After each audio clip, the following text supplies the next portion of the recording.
Would you rather be rich but unknown?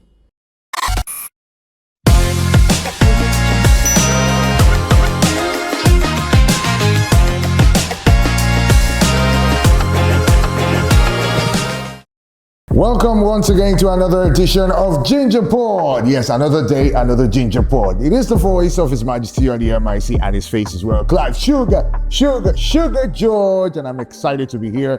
And of course, on a day like this, I'm not alone. Somebody is trying to give a silent round of applause. Have you ever heard that? But the Chamcaster himself, Sanmi, how are you doing? I'm very fine. Wow, amazing. Good to be on GinjaPod with you today. It's always a pleasure. And we have a lot to talk about. In fact, for me, I'm very, very excited. I will let you know why I'm excited later on. Okay. But let's start a bit slowly. What can we support? I'm a Chelsea fan. Oh, a Chelsea fan. Okay, having a bad time. I used to it. So. Disappointments. Don't worry. Yes, recent ones.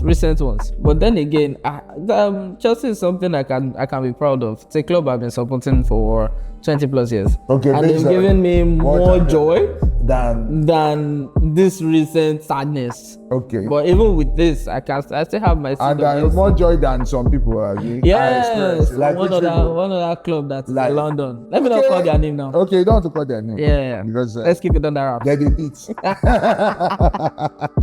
All right. So let's start slowly. Let's do this or that. Oh. Now.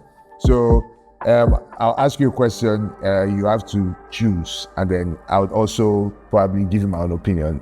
I'll let you know if I support yours. Although my mind tells me I'm not going to support you. Yes. Okay. So let's look at last minute winner or a comfortable 3-0 win. Last minute goal. I think I love the thrill of football.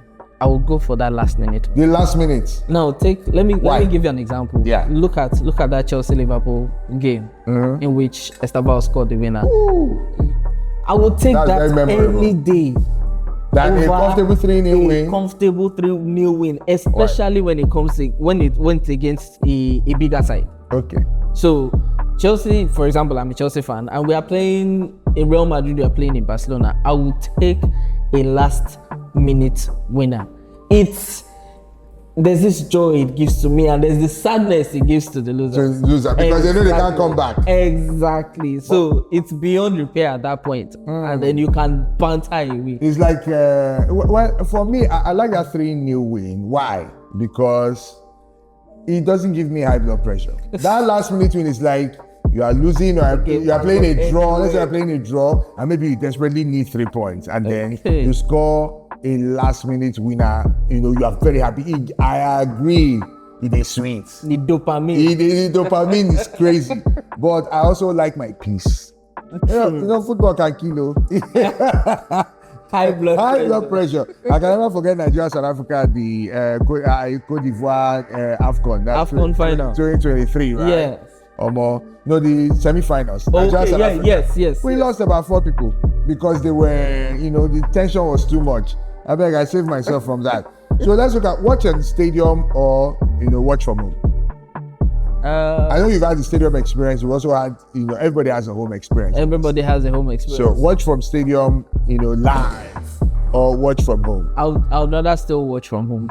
You watch from home? Yes, I'd rather still watch from home. Are you claustrophobic? You don't like crowds? No, not that. Yeah, but when you're in the stadium, I like to concentrate on the game. Okay. So when you're in the stadium, there's a lot of distractions. You are, talking with fellow fans. You are, trying to take pictures.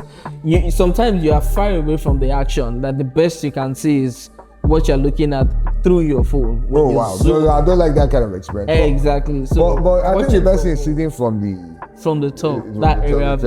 Yeah, I'll still choose watching from home. Watching from home is a thrill for me, especially when I'm doing it with friends and family. Okay, so I wanted to come there. Match day with friends or family. Match day. What match day with friends or match day solo? Match day with friends. With friends. Match day with friends. What if the friends are like against your team?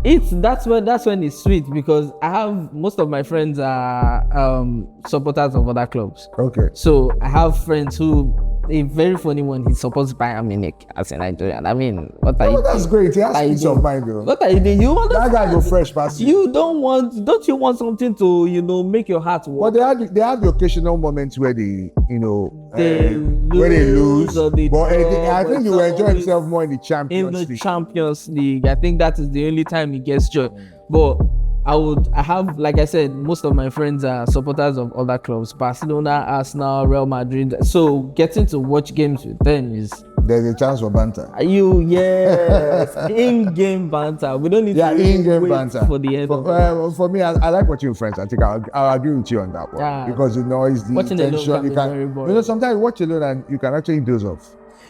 Sure. If your team is winning, or maybe you are a neutral. Or you are a neutral, or you are. It's a game where the half is quite boring.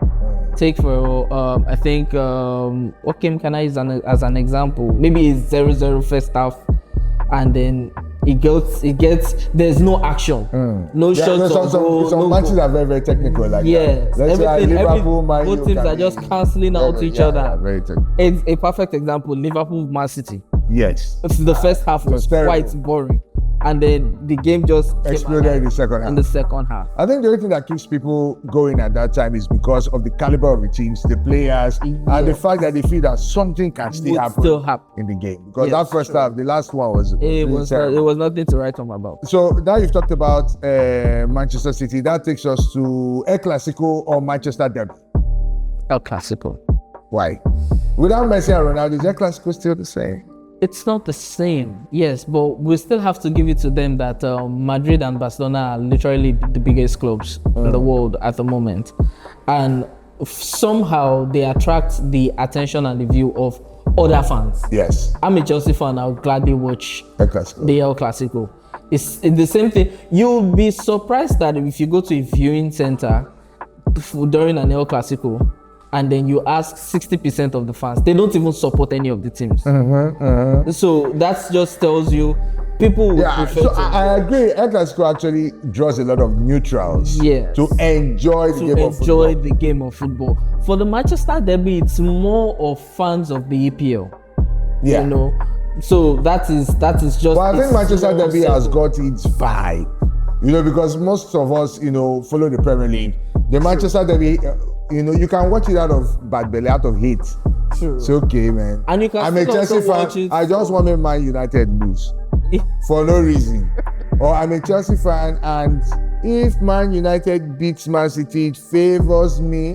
Because if I now win my match tomorrow, or I'd already win my match, you know, so you can have a stake despite not supporting any of the teams in Manchester Derby. And I think Arsenal fans too right now, because imagine a Manchester Derby today, Arsenal fans will support Manchester United to beat Man City. Definitely. Despite the fact that they don't chop out for my United hand. Yeah. So Premier League or La Liga. That's a debate that has always happened, because people feel like the La Liga, they play more beautiful football, but the Premier League just got packaging and popularity. But what do you think, Premier League or La Liga? That packaging itself that the EPL has is what trumps it over the La Liga, and I'll pick the EPL any day, anytime. The reason for this, I always tell people, I will say, I can sit down and watch a Tottenham Crystal Palace match. Yeah. And I will get the fun of it. I can't do that. Can't you watch Betis Valencia? Betis Villarreal. Or Rayo Vallecano. Or Rayo Vallecano. It can be very boring. But what about the football? The football they play in Spain is quite interesting. There's a lot of flair. In England, for example, look at our dear Arsenal that we knew used to play champagne football, but now it's gidibo. Set piece. If they don't have throwing or corner, they cannot score. Of the dark arts now. Yes. Look at the match against Brentford. Brentford now mirrored them. So that's why they cancelled each other out. So I don't know. The Premier League is more of speed, pace, like you said, and packaging. Unpredictability. And well, to a large extent. Unpredictability. But I think the predictability in Spain, to be fair, is if you know, Atletico Madrid is playing against Valencia, or Real Madrid versus other teams, or Barcelona against other teams. But when those mid teams play against each other, you can't predict it.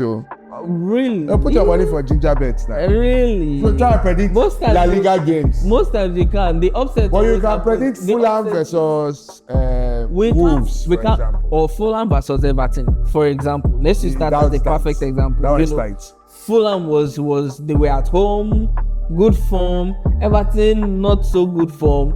Fulham scored the first goal, and then Everton came from behind and scored the 9 minutes goal, and they won 2-1. That is the yeah. joy that the EPL will give. But that's thing we always say average teams. that maybe it's a farmers league or something. I don't really think because Man City will beat 85 or 90% of all the teams in the Premier League that are away from the top 6. I mean the big 6. Tottenham are not in the top 6, but they are among the big 6. Okay. So, but you cannot say Man City will always be there. But Man City would definitely beat Brentford, Bournemouth, Fulham, Everton. You know, it's the same thing that happens in the La Liga. But we just find a way to ridicule the La Liga because probably we are English speaking, and then we just have that bias. Okay, so let's just wrap it up with this. Yeah, looking at the last 2 years, English teams versus Spanish teams, and we know what we're talking about. You're not even talking about even in Champions League now. The English teams are. I think only Newcastle is away from the automatic qualifiers. Only Newcastle lost. Are the only English team that lost against the Spanish team this season. Yeah. So that's for me, I'm just looking at how to enjoy the beautiful game. I think the Spanish La Liga has some beauty. It's the EPL. So let's look at Sanmi who likes the EPL. So fine. I like the EPL too, but I think La Liga just plays something exciting, skills and everything. But then let's look at VAR or no VAR. That's it. You have been through both eras. Yes. So VAR or no VAR, do you enjoy the time that probably a goal is scored and we could now go home and debate all week that it was offside or it was handball instead of ball to hand, or this time now that we have a goal is scored and the referee says wait, so your celebration is paused.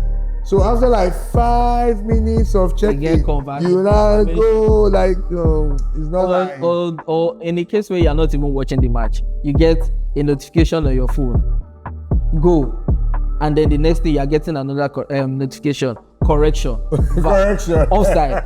I'm like, no. So I would pick the era of Nova. Yes, it has its downside, it has its bad side that every football fan has experienced. But that is the human error side of football that we need to appreciate. You know, trying to bring in that perfection. Look at the ending of the Liverpool Man City game, for example. On a normal day, they will count that goal because who pulled who first? The Liverpool guy pulled Haaland first. Haaland then pulled him, but the ball was not even played between two of them. It wasn't played by Haaland.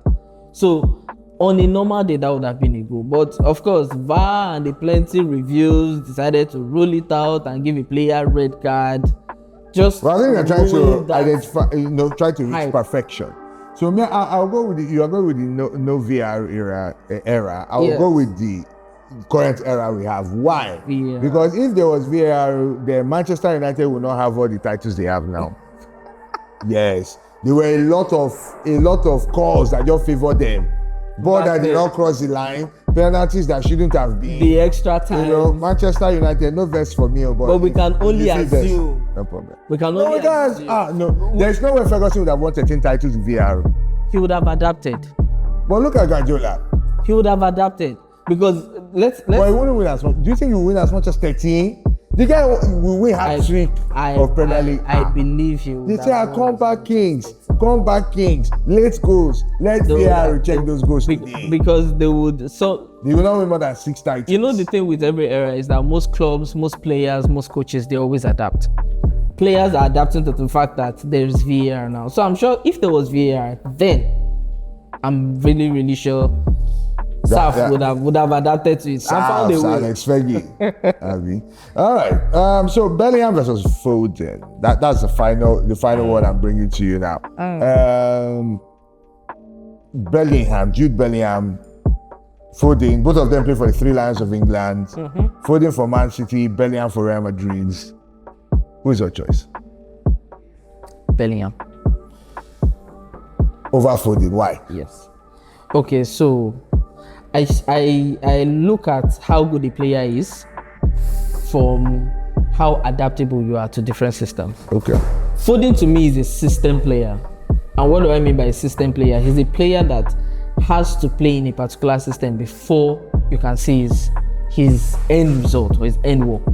Bellingham so far has been used all over midfield in his career. He has played as a 4, he has played as a 6, he has played as an attacking 8, he has played as a 10, he plays as a 10 sometimes, he has played as a false 9. But look at